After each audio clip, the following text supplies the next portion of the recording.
Hey, this is Jen Morley. I'm a therapist in North Boulder Counseling. I'm just setting my stuff down here. And I am talking with Sarah Branian, who is an amazing sleep specialist. And we're going to talk about marriage today, marriage and babies and sleep and all of the Yes. things. Yeah. Great. Yes. The intersection of it all. Yes. Right. Well, the beginning of it all, kind of. Mm-hmm.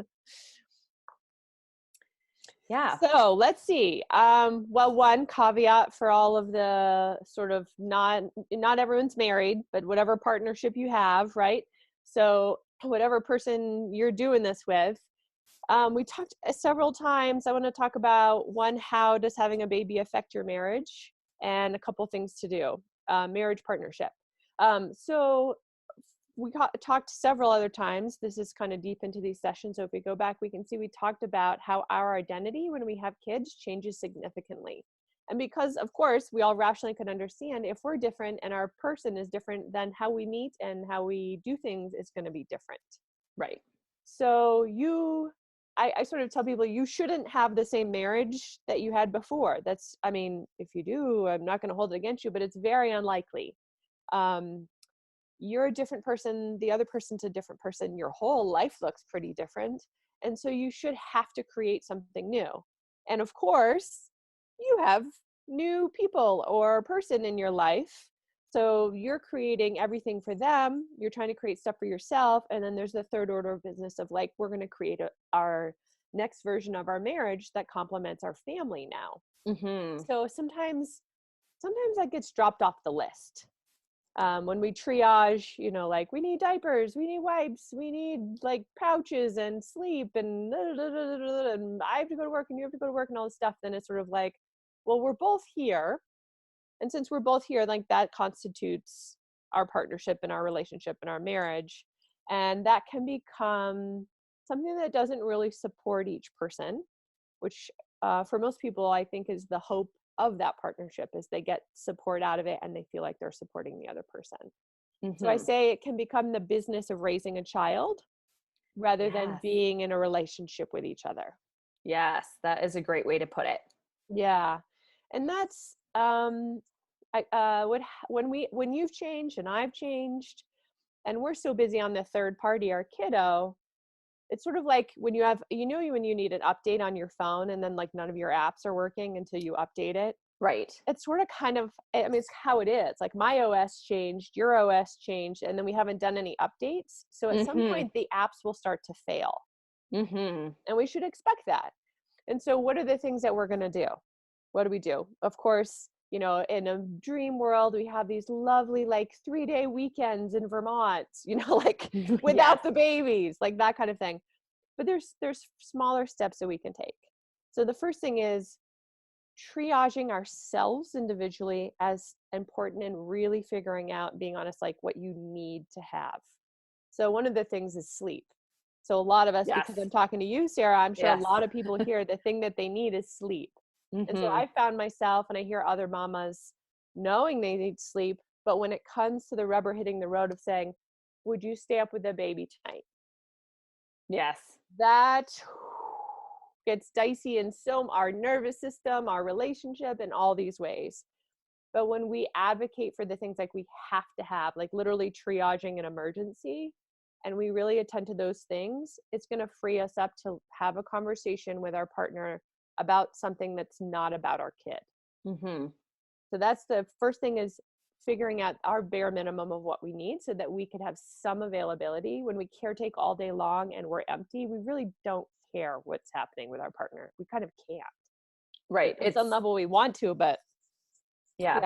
The stimulus is you're on overdrive by that point. So the mopping of the floors and the emotional connection with the spouse is not as high on the list as just keeping the tiny people alive. I love that you just said that. I was like, does she mop her floor every night? And then I was like, oh, No. she's getting to how like she doesn't mop her floor. So there, I feel much Please. better. That's why the camera is waist up here. It is waist up. Right. So that's the first thing, is like, sometimes it's really, if you're in a place where you're not really desperate, so not everyone is, you're going to go to yoga, you're going to go work out, you're going to like figure out how to do your job and like come home right when you can come home, like all of that kind of stuff. But we're going to start where you can start. So if it's just a little thing like saying, can you watch the baby so that I can go to the bathroom without him in the bathroom with me? Yes. That would be great. A shower. A An shower. uninterrupted Don't stick your head out the shower curtain and check, like, okay, I'll just skip the conditioner. We're good. So giving yourself, filling your bucket enough so that you could have a moment. So 1, you, 2, 10 minutes, could even be 5 if we have to, but let's say 10 minutes every day with your person talking about something that is not your children or your children's needs. Yes. That's the slow. We're not going to do the Apple update where you have to like get off your phone for 2 hours while it updates. We're going to do 5 or 10 minutes a day, a slow update. So eventually you know what my OS is. You know how I've changed and you're aware of who I am and I'm aware of who you are. What are you thinking about? What are you afraid of? Mamas go through all kinds of stuff, but daddas do too. And I think, Sarah, you're going to talk to this. Yeah, I am. Yeah. That part of that is one of the things that can happen, Sarah, typically is because mama has this physical experience and all the stuff that dad doesn't have. Sometimes it feels like there's no room for dad to have an experience. And that Right. gets really toxic quickly. Right. It's like mama's like, well, I gave birth Yeah. and I'm not sleeping and I'm nursing. And so it's like, dad's like, okay, I'll say nothing. Yes. But what happens is maybe she wins the trump card, but they lose their relationship. So she loses and he loses. It can be hard to draw on compassion for someone who's getting more sleep than you Mm-hmm. or who isn't bleeding. Mm-hmm. But in the end, like trying to remember who that person was. Sometimes one of the things I'll tell people to do is go through and look at your wedding photos or look at your feed and your social media, like the year you got married or the year before you got pregnant. And Yes. like remember who you were. Mm-hmm. Yeah. That takes a while, and I think intention. Like the values I held as an individual is different than the individual or the values I have as an individual married person, which is different values that I now hold as a mother and individual and married person. And Yeah. yeah, I find that therapy helps significantly with unpacking that. And I know that's something you want to talk a little bit about. So will you just share with us, what does marriage therapy, if we go there, what does it look like? Who's it indicated for? There's a lot of like, I would say, stigma around that we should only go to marriage therapy if there has been betrayal or we're about to divorce. So Right. what are your thoughts about marriage therapy? If you want to grow and change and get closer to your person the rest of your life, you should be going to marriage therapy. Hang on. No Ta-da! stress. Slow clap. There we go. Okay. Are we Yeah. done with the video? Is that Right. it? Yeah. So I'm a therapist and I go to marriage therapy every month, once a month with my husband. Of Not course. because we're like, things are on the fritz. It's just because like we want to rock it out and not like when we started doing this, we just have less squabbling, and the squabbling we have, we get over it faster, and then we just have more good times and don't have to waste time with that shenanigans. Absolutely. Like blah, blah, blah. It's like, I have better things to do than that. So I'll spend one great hour and kind of clean some of that up. It like pays it forward. Absolutely. Yeah, right. Marriage therapy can look different for different therapists, like every therapy. Usually, some common ways to do it, it's not always done this way, is the therapist will see you together and then maybe see each of you alone, maybe not. But in general, they don't see you alone very often, if at all. It's mostly you're going to be together, and anything that's said is going to be said in the room. And the biggest thing the therapist, I think, would do, the simple way to hear it, is the therapist will help you hear what your partner's trying to say to you better and for them to hear you. So sometimes we think the words like the wall is blue and your partner hears, you should have painted the wall gray. Mm-hmm. Like, what? So, Mm-hmm. and that's some of that is just what's in our relationship. And we kind of, it's the ball that we have in our relationship. And some of it is each of our own thing that we came in with. Yes. And we tend to filter through a lens that says should have, should have, should have. So every time they say a should have, then or say anything, we hear a should have. So does that stuff, and they can also, great marriage therapist, it's going to be a mirror for your relationship, not just for the things where like, oh, you're missing each other, but like, oh my gosh, look what you guys did together. Look how you went through, like, your baby was in ICU and you really held each other up. Mm-hmm. Wow. And so that's the last piece of the thing I would say is the point 5. In that 10 minutes, or even better, peppered throughout the day, gratitudes and thank yous. Mm. The list of things to do when you have new people in your life, these tinies, it gets really easy to focus on what someone didn't do or what they need to do, Mm-hmm. in both ways. So just starting to be like the tiniest thing, like your husband pours you a cup of coffee and you're like, coffee, thank you, that was sweet. Yes.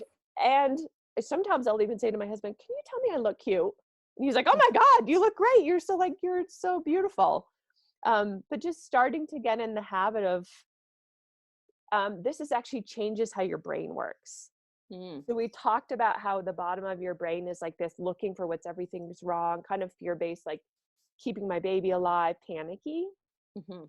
When we use the prefrontal cortex in our brain, we harden, this is like a simplified way to say it, but we harden the neural connectivities. We make the paths stronger to go upstairs and to use the positive brain, the creative brain, the brain that's not just looking for what's wrong. Every time we do it, it's like doing crunches. Every crunch you do, you're going to get a little bit more of strength in your core. Mm-hmm. Although then I'm like, diastasis recti and crunches aren't good. But anyway, Yes.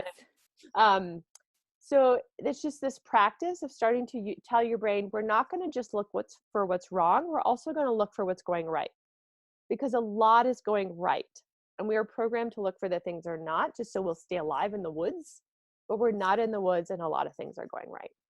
Absolutely. Yeah. Yeah. I just wish that people had,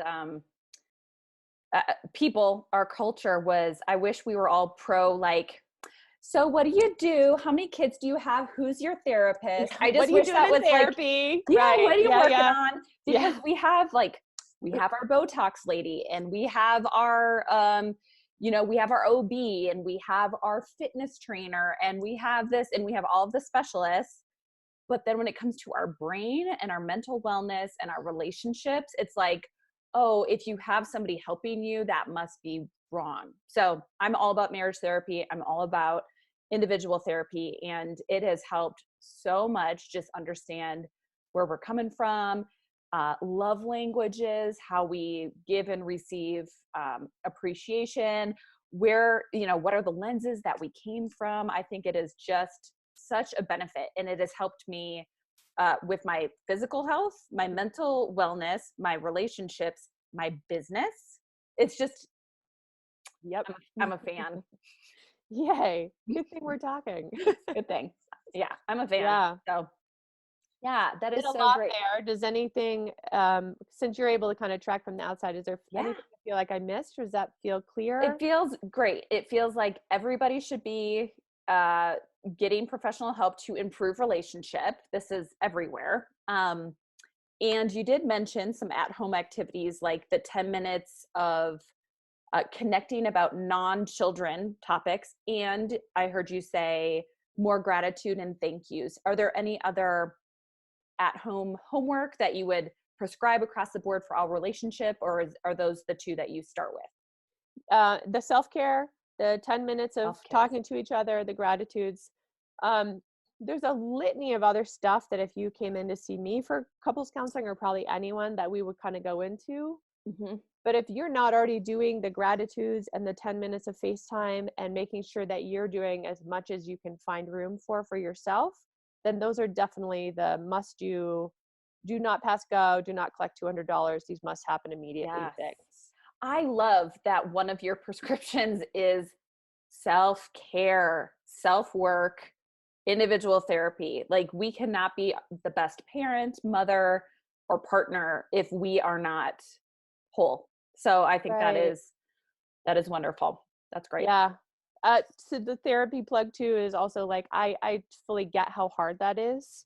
Mm-hmm. Especially when we're new moms and that kind of thing, like people are like self-care, and some people have said that to me and I was like, shut up. Yeah. Oh my God, like I'm dying, don't tell me about going to like meditate or something. But Yes. self-care is going to look like that, whatever the thing is that you can do. And even if you should do it and you just can't do it right now and you don't do it, just being nice to yourself about that fact, that's Mm-hmm. the first self-care. Stop being mean.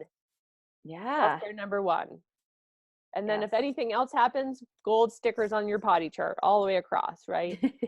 So, yeah. I want a potty chart for going to therapy. I know. I'm like, Boulder's like such this like athlete town. I want to Yeah. get medals like that you get from triathlons and stuff and hang them in my office. And I'm like, you tell me what you're going to get a medal for. And when you do it, you'll get your medal. Yeah. So I Yeah. thought it'd be so fun. Yes. I Like your love it. trophy wall for therapy. I Yeah. think it's awesome. It should be. And yeah, to transition, I wanted to talk a little bit about paternal mental Yeah. wellness. We've been talking about couples, and then in our prior episodes, a lot about anxiety, specifically with mothers.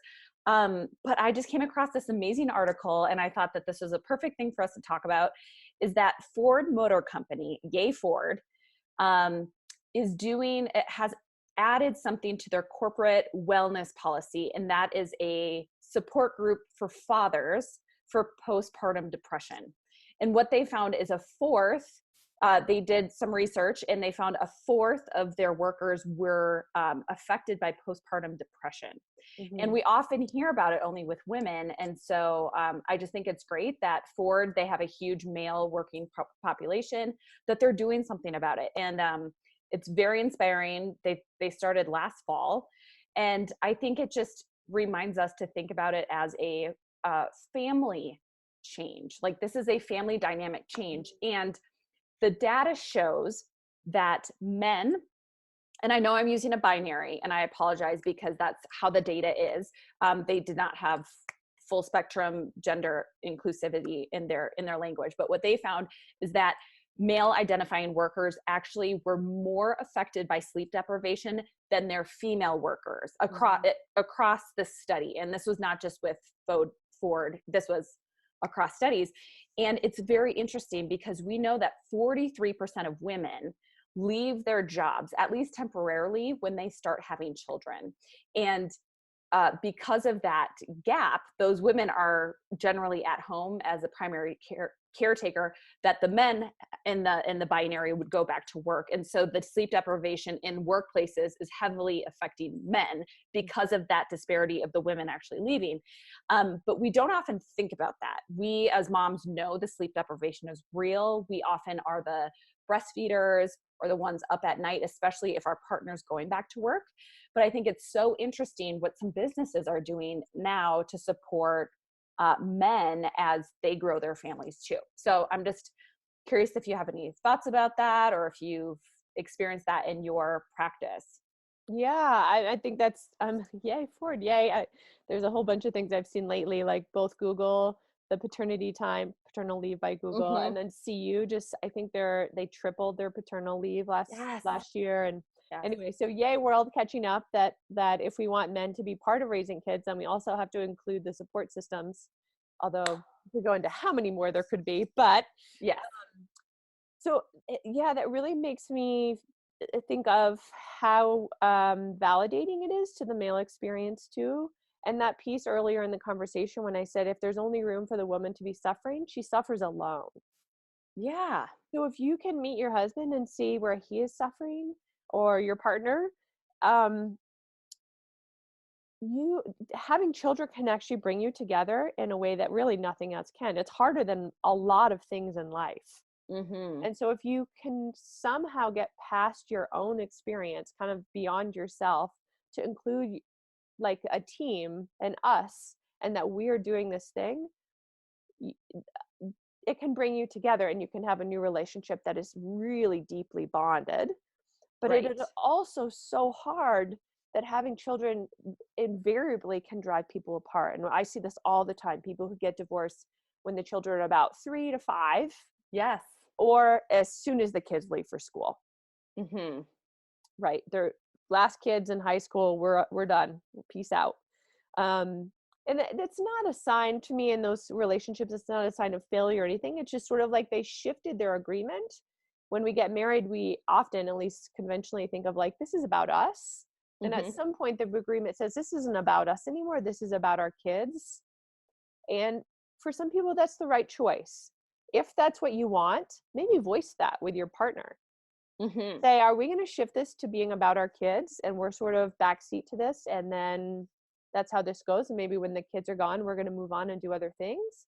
Or do we want to be part of this, which is going to take a lot of work because it's not organic. It's not going to happen organically that we Mm-mm. add a third relationship into this kids self and then we're going to do each other. That it's rare that it's just going to happen. It's just too hard. Right. There needs to be intention and support Right. and tools, Yes, et which means cetera, et cetera. we need the men too.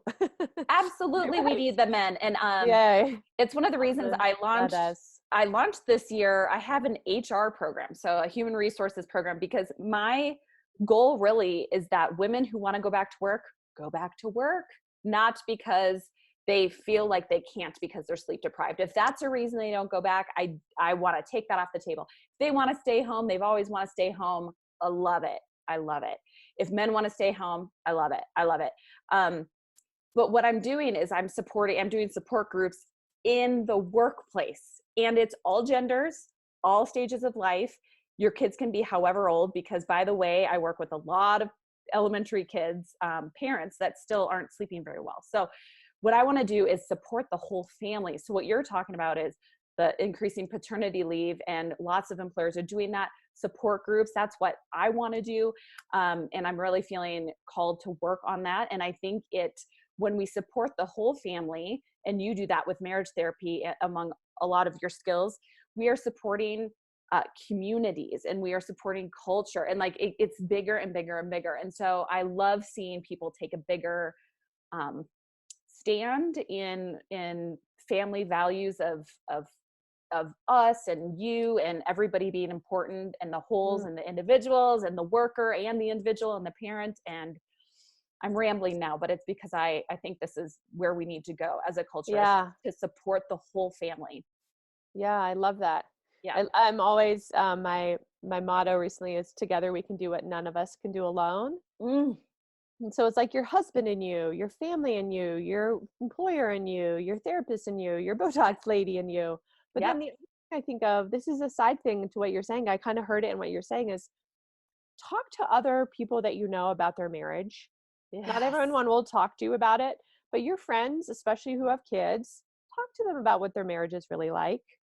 So Yep. one of the things that I find is people come in and they're like, we're struggling with this and everybody else can figure it out. I'm like, that is a Mm-mm. big leap.